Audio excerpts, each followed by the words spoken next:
എല്ലാവർക്കും പുതിയൊരു വീഡിയോയിലോട്ട് സ്വാഗതം. ഇപ്പം നമ്മളീ പോകുന്നതാണ് ബോയ്സ് ടൗൺ എന്ന് പറയുന്നത്. നമ്മൾ നിൽക്കുന്ന സ്ഥലമാണ് ബോയ്സ് ടൗൺ എന്ന് പറയുന്നത്. അപ്പോൾ ഇവിടെ നമ്മൾ മാനന്തവാടിയിൽ നിന്ന് കണ്ണൂർക്ക് പോകാൻ വേണ്ടിയിട്ട് കൊട്ടിയൂരി ഉത്സവമൊക്കെ നിങ്ങൾ കേട്ടിട്ടുണ്ടാവും. കൊട്ടിയൂരി, പേരാവൂർ, നേരെ കണ്ണൂർ, അങ്ങനെ പോകാൻ പറ്റുന്നൊരു സ്ഥലമാണിത്. അപ്പം പലർക്കും അറിയാമായിരിക്കും ബോയ്സ് ടൗൺ എന്ന് പറഞ്ഞാൽ. കാരണം മാനന്തവാടി പണ്ട് ഇത് ബോയ്സ് ടൗൺ എന്ന് പറയുന്നൊരു ചുരമാണ്. ഏകദേശം ഒരു 5-6 കിലോമീറ്റർ ദൂരമുള്ളൊരു ചുരം മാത്രമാണ്, കുഞ്ഞൊരു ചുരമാണിത്. ഇതിന് ചെറിയൊരു തിരുത്തുണ്ട്. കൃത്യം 5 കിലോമീറ്റർ ദൂരമേ ഉള്ളൂ, 5.5 അത്ര ദൂരമേ ഉള്ളൂ താഴോട്ട് ഇറങ്ങുന്നത്. പാൽച്ചുരം എന്ന് പറയുന്ന അതിമനോഹരമായ ഒരു ചെറിയ ചുരം. ഇത് ആദ്യ കാലഘട്ടത്തിൽ നമുക്ക് നെടുമ്പോയി ചുരം മാത്രമേ ഉണ്ടായിരുന്നുള്ളൂ മാനന്തവാടിയിൽ കയറി വരാൻ കണ്ണൂരിൽ നിന്ന്. അപ്പോൾ അതിന് ബദലായി കണ്ടുപിടിച്ച ചുരമാണ്, അതിന് ബദലായി കണ്ടുപിടിച്ച ഒരു റോഡ് മാർഗ്ഗമാണ് ഈ വഴി എന്ന് പറയുന്നത്. കാരണം അതിമനോഹരമായൊരു സ്ഥലമാണ്. 2-3 കുന്നിൻ ചെരുവുകൾ ഇങ്ങനെ നിരന്നിങ്ങനെ നമുക്ക് താഴോട്ട് ഇറങ്ങുമ്പോൾ നമുക്ക് കാണാം, പ്രകൃതി ഭംഗി നമുക്ക് കാണാൻ പറ്റും. അപ്പോൾ ഒരു ചുരത്തിൻ്റെ ഒരു കുന്നിൻ്റെ സൈഡിൽ കൂടി വഴി ഉണ്ടാക്കി പാറയെല്ലാം ഇടിച്ച് നിരത്തി അങ്ങനെ ഉണ്ടാക്കിയെടുത്തൊരു വഴിയാണിത്. ആദ്യ കാലഘട്ടത്തിൽ ജീപ്പ് സർവീസ് മാത്രമേ ഉണ്ടായിരുന്നുള്ളൂ. വഴി അങ്ങനെയാണ്, ഫോർ വീൽ ജീപ്പ് മാത്രമേ ഇതിൽ കൂടി കയറി വരുള്ളൂ. ഇതിൻ്റെ ചരിത്രത്തെക്കുറിച്ച് അന്വേഷിച്ച് കഴിഞ്ഞാൽ നിങ്ങൾക്ക് വളരെ കൃത്യമായിട്ടുള്ള അറിവുകൾ കിട്ടും. എൻ്റെ ചെറുപ്പ കാലഘട്ടത്തിൽ എൻ്റെ പപ്പേൻ്റെ തറവാടെന്ന് പറയുന്നത് കൊട്ടിയൂരാണ്. അപ്പോൾ അങ്ങോട്ടേക്ക് പോകുന്നത് ഞങ്ങൾ പണ്ട് വഴി ആവുന്നതിന് മുൻപ് ഞങ്ങൾ 39 ഒരു ഹോസ്പിറ്റലുണ്ട്, അതിൻ്റെ സൈഡിൽ കൂടി ഒരു വഴിയുണ്ട്, ഒരു കാടിൻ്റെ ഉള്ളിൽ കൂടി. എനിക്ക് തോന്നുന്നത് ഇതേപോലെ തന്നെ ഒരു 15 കിലോമീറ്ററോളം നടന്നു കഴിഞ്ഞാൽ കൊട്ടിയൂർ എന്ന് പറഞ്ഞ സ്ഥലത്തേക്ക്, നെല്ലിയോടി എന്ന് പറഞ്ഞ സ്ഥലത്തേക്ക് എത്താൻ പറ്റും. അങ്ങനെ നടന്നാണ് പോയിക്കൊണ്ടിരുന്നത്. അങ്ങനെ നടന്ന് പോയിക്കൊണ്ടിരുന്ന സമയത്താണ് ഈ വഴി പണിയല്ല ഇങ്ങനെ ഒരു ലെവലിൽ മണ്ണൊക്കെ ഇടിച്ചു കൂട്ടി കല്ലിൻ്റെ സൈഡിൽ കൂടെയൊക്കെ. എനിക്ക് ആ വഴി ഇങ്ങനെ ഓർമ്മയുണ്ട്. അന്ന് ജീപ്പ് സർവീസ് മാത്രം ഇങ്ങനെ തുടങ്ങി, ജീപ്പ് മാത്രം അങ്ങോട്ടും ഇങ്ങോട്ട് കയറി ഇറങ്ങിപ്പോവും. അങ്ങനെയായിരുന്നു ഇത് പോയിക്കൊണ്ടിരുന്നത്. പിന്നീടാണ് ഈ വഴി ചെറിയ രീതിയിലെങ്കിലും ടാർ ചെയ്ത് പേച്ച് വർക്കൊക്കെ ചെയ്ത് ഈ വഴി നഷ്ടപ്പെടുത്താണ്ടിരിക്കാൻ വേണ്ടി കണ്ണൂരുകാർ പ്രത്യേകം ശ്രദ്ധിക്കുമായിരുന്നു. കാരണം നമുക്ക് എയർപോർട്ട് റോഡ് എന്ന് വെച്ചാൽ നിങ്ങൾക്കറിയാം, കണ്ണൂർ എയർപോർട്ട് റോഡ് ഇതിലെ വരാൻ ചിലപ്പോൾ സാധ്യതയുണ്ട്. അപ്പോൾ ഈ റോഡിൻ്റെ എത്രത്തോളം കണ്ടീഷൻ വിലയിരുത്തിയിട്ടായിരിക്കും ഇതിലൂടെ റോഡ് വരുന്നത്. ഈ റോഡ് ഇടയ്ക്കിടയ്ക്ക് പൂട്ടിയിടും. കാരണം എന്താണെന്ന് വെച്ചാൽ നിങ്ങൾ കണ്ടിട്ടുണ്ടാവും, ഈ ചെങ്കല്ല് കണ്ടിട്ടുണ്ടാവും. എന്ന് വെച്ചാൽ വെട്ടുകല്ലെന്ന് പറയും. വീടിന് പണിക്ക് ആവശ്യമായിട്ട് നമ്മൾ ഭിത്തി കെട്ടാൻ വേണ്ടി ഉപയോഗിക്കുന്ന കല്ലുകൾ കയറി വരുന്നത് ഈ താഴെനാട്ടിൽ നിന്നാണ്, കണ്ണൂർ ഭാഗത്തു നിന്നാണ് ഏറ്റവും കൂടുതൽ കയറി വരുന്നത്. അപ്പോൾ ഈ കയറി വരുന്ന ലോറികൾ കംപ്ലീറ്റ് ഇതിലാണ് കയറി വരിക. ഈ വരുന്ന സമയത്ത് ഇതിൻ്റെ ഭാരം ഭയങ്കര ഭാരമായിരിക്കും. ആ ഭാരം കൊണ്ട് റോഡ് എപ്പോഴും പൊളിയാറുണ്ട് മാത്രമല്ല ഇത് പേച്ച് വർക്ക് ചെയ്യണമെങ്കിൽ ഭയങ്കര ബുദ്ധിമുട്ടാണ്. കാരണം ഇത് കുത്തനെയുള്ളൊരു ഇറക്കം പോലെ. നിങ്ങൾക്ക് വീഡിയോയിൽ എത്രമാത്രം ക്ലിയർ ആവുന്നുണ്ടെന്ന് എനിക്ക് മനസ്സിലാവുന്നില്ല. നിങ്ങൾക്ക് കണ്ടോ ഇതിൻ്റെ ഭംഗി കണ്ടോ നിങ്ങൾ? 2 സൈഡിലും, ഒരു സൈഡിൽ മല, അപ്പുറ സൈഡിൽ ഒരു കുഴിയാണ്, ഗർത്തമാണ്, അതിൻ്റെ അപ്പുറത്ത് പിന്നെ മലയാണ്. അപ്പം നിങ്ങൾ അതിലേക്ക് വേറൊരു കാര്യം ശ്രദ്ധിച്ചിട്ടുണ്ടാവും, ഈ ബോയ്സ് ടൗൺ വാട്ടർഫോൾസ് എന്ന് പറഞ്ഞിട്ട് ഇവിടെയാണുള്ളത്. ഇതിൻ്റെ പകുതിക്ക് നിന്ന് ഇറങ്ങിപ്പോയി നമുക്ക് ആ വാട്ടർഫോൾസ് കാണാം. പക്ഷേ പോയിട്ട് കാര്യമില്ല, വെള്ളം വളരെ കുറവാണ്, വെള്ളമില്ല എന്ന് തന്നെ പറയാം. ഞാൻ ഈ അടുത്ത് പോയിട്ടുണ്ടായിരുന്നു, അതുകൊണ്ടാണ് ആ വഴിക്ക് അങ്ങോട്ട് പോകാത്തത്. ആദ്യ കാലഘട്ടങ്ങളിൽ അങ്ങനെ ജീപ്പ് സർവീസ് തുടങ്ങി. അത് കഴിഞ്ഞ് ഒരു പ്രൈവറ്റ് ബസ് പകുതി വരെ കയറി വരുമായിരുന്നു. അത് കഴിഞ്ഞ് റോഡിങ്ങനെ കുറച്ച് നന്നായി വന്നപ്പോൾ മുതലാണ് KSRTCകൾ ഇവിടെ ഭരണം ആരംഭിക്കാൻ തുടങ്ങിയത്. ഇപ്പോൾ ഈ റൂട്ടിന് KSRTC മാത്രമേ വരുന്നുള്ളൂ, പ്രൈവറ്റ് വാഹനങ്ങളൊന്നും ഈ റൂട്ടിൽ കയറി വരുന്നില്ല. അതിൻ്റെ കാരണം എന്താണെന്ന് എനിക്കറിയില്ല. അതുപോലെ തന്നെ വഴി അറിയാതെ വന്നിട്ട് ഒരുപാട് ആക്സിഡൻറ്റുകൾ, പ്രത്യേകിച്ച് ഈ ചുരം വരുന്ന പുറം നാട്ടിൽ നിന്നും വരുന്ന ലോറികൾ ഒരുപാട് ആക്സിഡൻ്റ് ആയ സ്ഥലമാണ്. അത് എടുത്തു പറയാണ്ടിരിക്കാൻ വയ്യ. നമുക്ക് പോകുന്ന വഴിക്ക് കാണാൻ പറ്റും ആക്സിഡൻ്റായിട്ട് വണ്ടി 2 പീസായിട്ട് പൊട്ടി പൊളർന്ന് കിടക്കുന്ന കാഴ്ചകൾ നമുക്ക് കാണാം. ഈ ചുരത്തിൻ്റെ ഭംഗി എത്രത്തോളം നിങ്ങൾക്ക് വീഡിയോയിൽ ആസ്വദിക്കാൻ പറ്റുന്നുണ്ടെന്ന് എനിക്ക് മനസ്സിലാവുന്നില്ല. കാരണം നേരിട്ട് വന്നു കഴിഞ്ഞാൽ ഞാൻ പറഞ്ഞില്ല, 5 കിലോമീറ്ററും 5 ഹെയർ പിന്നും ഉള്ളൂ ആകെ. അത്ര ഇറങ്ങുമ്പോൾ തന്നെ നമുക്ക് പേടിയാവും. കാരണം അത്ര വലിയ ചുരമാണ്. ഞാൻ ആദ്യം പറഞ്ഞില്ലേ, നമ്മൾ ഈ വെട്ടുകല്ല് കൊണ്ടുപോകുന്ന വണ്ടികളെക്കുറിച്ച്. ഇതുപോലത്തെ മിനി ലോറികളിലാണ് ഈ വെട്ടുകല്ല് കൊണ്ടുവരിക. ഒരു 100-300 എണ്ണത്തിൽ അത്ര എണ്ണം ഉണ്ടാവും ഒരു വണ്ടിക്കകത്ത്.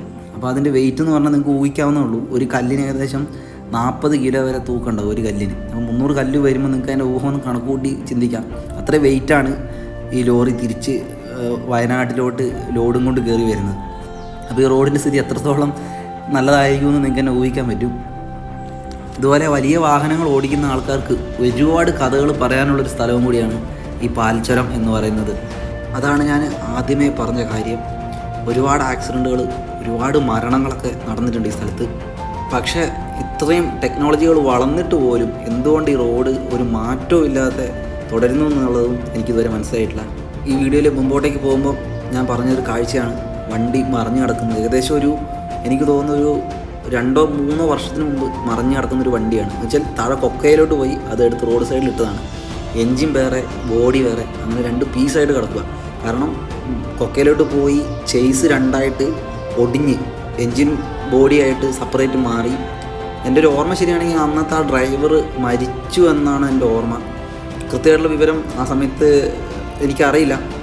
വാഹനങ്ങൾ ഉപയോഗിക്കുന്ന നിങ്ങൾക്ക് എല്ലാവർക്കും അറിയായിരിക്കും. കാരണം ഒരു വണ്ടിയിൽ ചേസ് പോയി കഴിഞ്ഞാൽ പിന്നെ അതുകൊണ്ട് പ്രത്യേകിച്ച് ഉപകാരമൊന്നുമില്ല.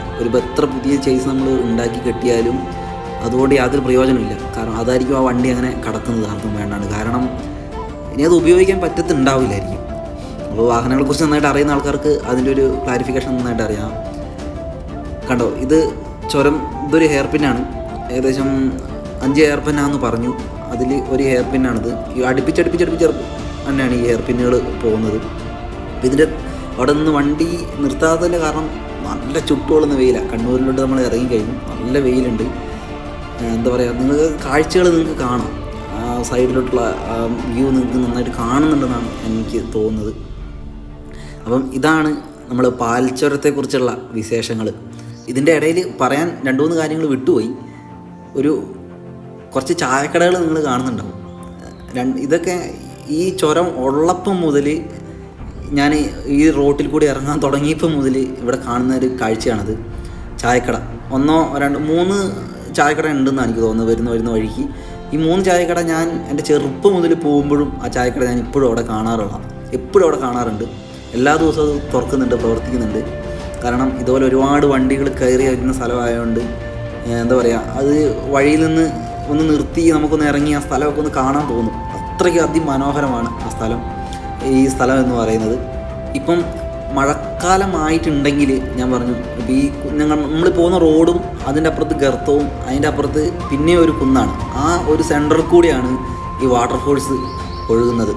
അപ്പോൾ നമുക്ക് എന്തായാലും മഴ ഉള്ള ഒരു സമയത്ത്, മഴ നല്ല രീതിയിൽ പെയ്യുന്ന സമയത്ത് നമുക്ക് അവിടെ എന്തായാലും പോകണം. അന്നേരമാണ് അതിൻ്റെ ഭംഗി ആസ്വദിക്കാൻ പറ്റുക, ആ വെള്ളം ഒഴുകുന്നതിൻ്റെ ഭംഗി ആസ്വദിക്കാൻ പറ്റുന്നത്. ഒരുപാട് ഡേഞ്ചർ സിറ്റുവേഷനുകളും ട്രാജഡികളും ഒത്തിരി നല്ല അനുഭവങ്ങളും അതുപോലെ തന്നെ പ്രകൃതി എത്ര മനോഹരമാണെന്നും നമ്മളെ കാണിച്ചു തരുന്ന നല്ലൊരു ഭൂപ്രകൃതി ആർന്ന ഒരു സ്ഥലമാണ് ഈ പാൽച്ചുരം എന്ന് പറയുന്നത്. അപ്പം എല്ലാവരും ഈ വീഡിയോ കാണണം, വീഡിയോ കണ്ട് സപ്പോർട്ട് ചെയ്യണം. എന്താ പറയുക, ഞാൻ എപ്പോഴും വീഡിയോയിൽ പറയാറുള്ള പോലെ അവസാന സമയങ്ങളിൽ ഞാൻ പിന്നെയും പറയുകയാണ്. എന്താ പറയുക, വീഡിയോ എല്ലാവരും സപ്പോർട്ട് ചെയ്ത് വീഡിയോ വിജയിപ്പിക്കണം. നമുക്കിനി നല്ല നല്ല യാത്രകൾ ചെയ്യാനുണ്ടെന്ന് മാത്രമല്ല, ഞാൻ അതിന് വേണ്ടി പ്രിപ്പറേഷൻ ചെയ്തുകൊണ്ടിരിക്കുമായിരുന്നു. അപ്പം അതിനിടയ്ക്ക് ചില എന്താ പറയുക മിസ്റ്റേക്കുകൾ വന്നിട്ട് യാത്ര പിന്നെ മുടങ്ങിപ്പോയി. അപ്പം വീഡിയോ കാണുന്ന എല്ലാവരും എന്നെ സപ്പോർട്ട് ചെയ്യണം. നമ്മൾ 2-3 പ്രാവശ്യം പറഞ്ഞു, കുറേ പ്രാവശ്യം നമ്മൾ പറഞ്ഞു പാൽച്ചുരം എന്ന് പറഞ്ഞ സ്ഥലം അവിടെ എത്താറായി. അതാണ് ഈ ചുരത്തിൻ്റെ എൻഡിങ് എന്ന് പറയുന്നത്. എൻഡിങ് അവിടെ തീർന്നാലും അവിടുന്ന് പിന്നെയും കുറച്ചും കൂടി ചെറിയൊരു ചുരം പോലത്തെ രീതിയിൽ ഇങ്ങനെ പോയിക്കൊണ്ട് പിന്നെയും നമ്മൾ പോകും മുന്നോട്ട്. അപ്പോൾ അവിടെ ഈ എൻഡിങ് തീരുന്നിടത്ത് നല്ലൊരു ഹോട്ടലും പിന്നെന്താ പറയുക, നല്ല വെള്ളത്തിനുള്ള സൗകര്യങ്ങൾ, എല്ലാ കാര്യങ്ങളും അവിടെ ഉണ്ട്. ഞാൻ പറഞ്ഞില്ലേ, ഈ ഹോട്ടലും ഞാൻ എൻ്റെ ഓർമ്മയുള്ളപ്പം കാലം മുതൽ ഇവിടെ ഉണ്ടായിരുന്നതാണ്. ഇവിടം വരെയായിരുന്നു ആദ്യകാലത്ത് ബസ് സർവീസ്, പ്രൈവറ്റ് ബസ് വന്നുകൊണ്ടിരുന്നത്. ഇപ്പം ബസ് വരുന്നുണ്ടോ എന്ന് എനിക്കറിയില്ല. അപ്പം ഞാൻ ഇവിടുന്ന് വണ്ടി തിരിച്ചു.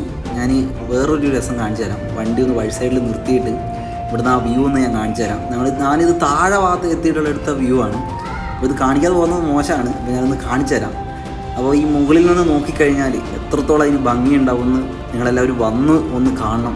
ഈ സ്ഥലം വൈകുന്നേര സമയങ്ങളിലൊക്കെ ഒന്ന് വെറുതെ ഇരിക്കാൻ പറ്റുന്ന നല്ലൊരു സ്ഥലമാണ്. അപ്പം എന്തായാലും വീഡിയോ കണ്ട എല്ലാവരോടും നന്ദി പറയുകയാണ്. ഇനി അടുത്തടുത്ത വീഡിയോകൾ എന്തായാലും വാച്ച് ചെയ്യണം, എന്നെ സപ്പോർട്ട് ചെയ്യണം. അപ്പം എല്ലാവരോടും നന്ദി പറയുന്നു. അടുത്തൊരു വീഡിയോയിൽ കാണുന്നവരെ എല്ലാവർക്കും നന്ദി.